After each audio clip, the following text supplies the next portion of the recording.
Welcome to RSAC 2026. I'm Adrian Sanabria, and joining me today is Ashish Jain, CTO at OneSpan. Thanks for joining me today. Thank you for having me. How's your show been so far? It's been great so far. Hectic back-to-back meetings. Yeah. I'm getting my steps done. Yeah, me too. Me too, definitely. All right, so today we're talking about why Passkeys, it's prime time. It's ready for banking. Yeah, I think it was maybe a year ago when I saw that Target defaulted to having you set up a passkey when you first created an account. I was like, okay, this is going to be a thing. Like it's time. So, what were some of the barriers we had to get through to get here, right? To be able to say, okay, it's time for passkeys. Yeah, I think over the years there has always been a challenge in between, security and experience for the end user. Yeah. And authentication has always been in the middle of that. And at some point of time, if you think about it, login is the first touch point your end user has to your application or your services, and you are changing the behavior of the consumer. Yeah. So we had to get the things in the back right, but we also had to get the things for the end user to get it right, so that we can ask for a change of a consumer behavior. And I think we are at a point now where we can make that happen. So I'm glad you brought that up, because one of the bits of feedback that I've heard is like some people are uncomfortable with passkeys because they've been so behaviorally trained that there's a username and there's a password. And MFA was easy because it was just like a second password, right? Like this code on a hardware token on my phone or something like that, push off, that just felt like an additional step. But taking away a step, that feels weird. It feels unsafe to people. So is that just more training? How do we get people comfortable with using passkeys? Yeah, so I think we have trained our end users over the years that is the behavior you have to go through. Yeah. So I won't say it's easy, but it is consistent. Yeah. And whenever it comes down to consumer rollouts, consistency generally ends up beating simplicity. Yeah. And that's what happened with passwords and SMS-based codes. But if you look at the actual data, and in fact, FIDO Alliance did something you search for called Passkey Index Report. Mm-hmm. So one of the key metrics that you look at for authentication is the sign-in completion rate. So the number of users who show up to the login page and number of users who are able to complete the login. Mm-hmm. For username and a password, generally, that sign-in completion rate is about 80 to 90% across the industry. Yeah. It varies on the platform. Like on the web, it's easier. On the mobile devices, a little bit harder because you have to type it in. Yeah. The sign-in completion rate for SMS is about 60 to 70%. Okay. So the number of people who attempt, you get a code, you type it in, that's about that range. And in the Passkey Index report, I think it came to about 63%, so right in that range. The Passkey completion rate is 93%. Wow, okay. So even though the perception can be that, hey, I'm asking you to change the behavior, but once the behavior is changed, 93% people who attempt at Passkey are able to complete it. Mm-hmm. The second data metrics that we have measured is when you do an MFA, the average time it takes for an end user to complete an MFA is about 31.2 seconds. Mm-hmm. The average time it takes for a user to log in using a passkey is 8.5 seconds. Right. So overall, from the data, we are at a point to feel very confident that the experience of the passkey is much simpler and easier. We had to get to the point that people feel this is a consistent experience across every site. I think this is particularly important in banking because like most of the applications I log into leave me logged in for weeks, months, years at a time, right? I have some kind of OAuth token that just sits in my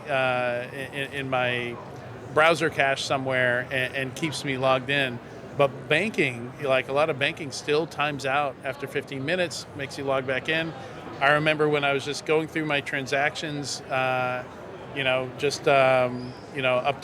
my finances, I would probably log into my banking website 10, 20 times each time I do that. And it's really annoying, right? So with Passkey, reducing that friction, Like that seems like like maybe even a differentiator to other banks, right? Something that people do so often, checking their balance, checking their payments. Just reducing that friction. That's a lot of overhead. Yeah, and I think that's the balance that you mentioned the OAuth access token. So generally what happens is you log in, I give you an access token, and depending upon my security risk posture, I may make it to 10 minutes or I may make it to 30 Right. days. And if you are a social site, maybe it's okay. For a banking, so that's the choice every website owner has to make every single day. Yeah. That what is the right timeout. And the reason is because if I try to ask you to log in every single time, and it takes 31.5 seconds, Yeah. my sign-in completion rate would be significantly low, and Yeah. I need to be taken into account. I think what Passkey have done, which is they are inherently more secure by design. Yeah. So I'll give you like 3 key data points of how the attack happens today, for instance, right? Okay. Yeah. Yeah. You mentioned password. The most common way people attack the passwords is what you call stuffing attacks or credential stuffing attacks. Sure. It gets leaked through some attack. So you get reuse to your passwords. you get to a dark web, you get what you call a combo list, a username and a password list, like a million, and then you run a very simple script. You go to every website, you try to replay it. See how many good ones you've got. I mean, you get, these are the most common volumetric attack. You have a million list, you get 10 successful logins, it will make your day. Yeah. The second one is the phishing, where I'm sure you've seen that. You get an email or a text message, you click on a link, you go to the website, and you end up entering your credentials, and next thing you know, you have a breach. The third one is the man in the middle or adversary in the middle attack, where you can either do that by a proxy layer, or somebody will call you on the phone by saying, I'm calling from customer support, give me your code. What Passkeys has done from a security standpoint is just eliminate all of them just by design. So for instance, there is no shared secret. It is a key pair, cryptographically secure, so the website never has access to the private key. So there is no such thing as a combo list that you can go and try. Yeah. Similarly, for phishing, every passkey is domain bound or origin bound, which is, if it is a phishing website and you go to that website to present a passkey, the OS and browser will not give you the option. So even by accident, you cannot be phished. Same thing for man in the middle, which is, there is no code to give. The way passkeys operate is the private key is on the device. It gets unlocked by a gesture, it can be a face ID or a fingerprint or a PIN code, but the user presence is required. And because of that, if somebody calls you, hey, can you give me your SMS code? I have nothing to give. Right. So it's inherently more secure, and the time to complete is fairly good, which I think allows us, the banks, to say, I can ask it every time, and I don't have to worry about the delay of 20 seconds. So, if it's that convenient, that useful, like, is there any reason to continue using username password with MFA these days? Are there still use cases where we're going to see a long tail of there's still going to be TOTP, there's still going to be push off, there's still going to be FIDO security keys, hardware keys? I think each of the different authentication methods that you mentioned, they have their pros and cons per se. And when you are dealing with a large consumer population, there are so many edge cases that you have to support the other methods. So I think what I would say is that Passkey becomes the de facto standard, but you may still have to support a few other ones, right? Yeah. And like I mentioned, there are pros and cons. Push notification, I think it's a great experience, cost-wise effective, but then you're asking the end user to download an application on the device, so it's an extra onboarding step. SMS, there is nothing to download. It's a very consistent experience, but we have heard of SIM swapping. It is also expensive, like you pay a penny for an SMS. In some countries, like Germany, is expensive. In China, it's about 5 cents for an SMS. So you have to take that cost. Plus, you have something called international revenue share fraud, or SMS pumping, that you may have heard of, where fraudsters collude with telcos Yeah. and then they ask you to send a message to a premium number. So there are a bunch of other issues, but having said that, when you have a large population, you need to be prepared to support more than one. Yeah. So, what are banks doing to make this? I mentioned before, it's a different behavior. Yes. It's people are going to have to, again, like banks deal with 100% of the population, right? So they've got to make it easy for everybody. What are you seeing banks, like what steps do they need to take to make this move, to make this adoption? Yeah, so I think there has to be a practical consideration how a bank would embark upon the journey, if I may say that. You're not going to start with saying all population starting Monday are going to use Passkeys. So the very first thing we recommend to the bank is nail down the experience for the end user, for onboarding, for sign-in, and for account recovery are the three main touch points. Because you are asking the user to change a behavior they have been at a very long time. So that's the first thing. The second thing we say is that don't make it an alternative choice. Let the user opt in, get them used to it, give them a chance to go back if they are not comfortable. Don't force it. Like nudge it, don't force it. And once you get a little bit far ahead, then the nudge can become stronger and stronger. But on day one, don't force it. The third one is don't roll out on all the platforms all at once. So if you have have a rollout plan. If you have multiple geos, if you're a global bank, pick a location.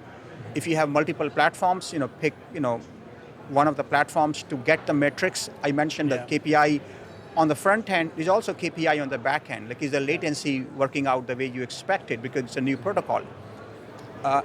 Banks can decide whether they want to go web or depending upon their security posture or where they are seeing attacks. What we have found is that mobile generally makes it easier simply because the end users are more used to using a Face ID or a biometric to log into a mobile compared to an old Windows device. In some markets, there's only mobile.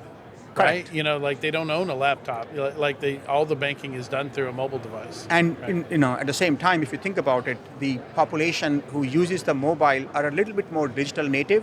They are a little bit more easier to adapt to the new technology because they grew up with that mindset compared to the population who has been using the web for a very long time. So banks can decide, but at the end of the day, you have to roll it out in a phased approach as compared to all at once. Yeah. And before we wrap up, your particular implementation of Passkeys, tell me more about how OneSpan does it. What differentiators do you have from the rest of the market? Yeah, absolutely. So OneSpan has been one of the very early founders or members of the FIDO board. Okay. And then we also recently acquired a company called Knock Knock Labs, which was the founding member of the FIDO. So we have years and years of experience in helping shape the spec, all the different nuances, combinations, and permutations. So from a DNA standpoint, we know the FIDO spec in and out. And you combine that with 30 years of OneSpan selling authentication software to banks. So overall, I would say we have a lot of experts in the company that can help you do that. So that's the first point.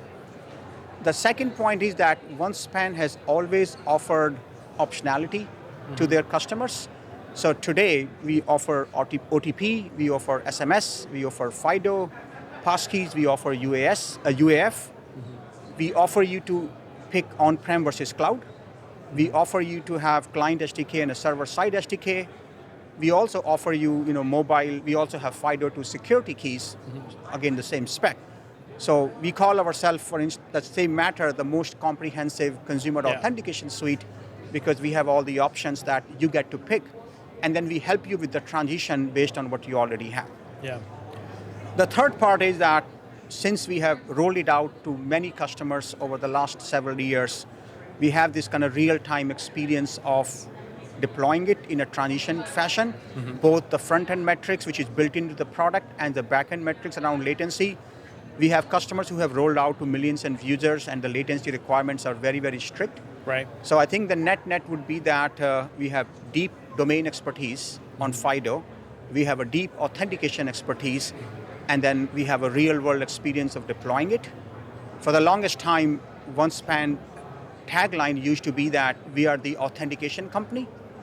And for 30 years, we have been calling the authentication company. Now we expanded to a few areas, mobile app protection and fraud for the banking. But that strong DNA of being the best authentication solution still is what we live for. Excellent. Ashish, thank you so much for joining me today. Love the conversation. I am ready to get rid of my passwords. I'm looking forward to it. Thank you. This is the year. Yeah. Appreciate your time. All right. To learn more about OneSpan, you can visit securityweekly.com/OneSpan RSAC. For full RSAC 2026 coverage from Cyber Risk Alliance, visit securityweekly.com/RSAC. Stick around. We'll be right back after the break with more sessions.